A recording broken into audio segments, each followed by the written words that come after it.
আপনারা জানেন যে অত্র মাদ্রাসার যে মুহতামিম হাফেজ ওয়াহিদুজ্জামান সাহেব, সে আমার অত্যন্ত কাছের একজন মানুষ। সে আমার একদম হাতে গড়া, অর্থাৎ তার শুরু থেকে নিঃশ্বাস পর্যন্ত আমার কাছেই, তার শিক্ষা এবং তার অর্জন, তার তালিম সব কিছু আমার হাতেই। তো আমি তাকে তিল তিল করে শিখিয়েছি আলহামদুলিল্লাহ। তো এই শিক্ষাটা সে এখানে এসে আপনাদের সন্তানদেরকে সে শিখায়। তো এই প্রতিষ্ঠানটা মূলত পরিচালিত হয় আমার পরামর্শে। সে সবসময় পরামর্শ করে আমার সাথে বিভিন্ন বিষয় নিয়ে।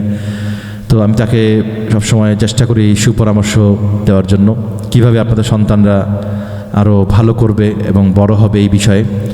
আপনারা সবসময় আস্থা রাখবেন অত্র প্রতিষ্ঠানের উপর ইনশাআল্লাহ, যেহেতু আমি মুরব্বী হিসেবে আছি অত্র এই মাদ্রাসার। আপনারাও দোয়া করবেন, আমরাও দোয়া করি আল্লাহ পাক যেন এই প্রতিষ্ঠানকে কবুল করেন এবং এই প্রতিষ্ঠানের সমস্ত শিক্ষক যারা আছেন এবং যারা যে সমস্ত তালিব আলেমগণ আছেন, শিক্ষার্থীবৃন্দ আছেন, আল্লাহ যেন প্রত্যেককে দিনের জন্য কবুল এবং মঞ্জুর করেন।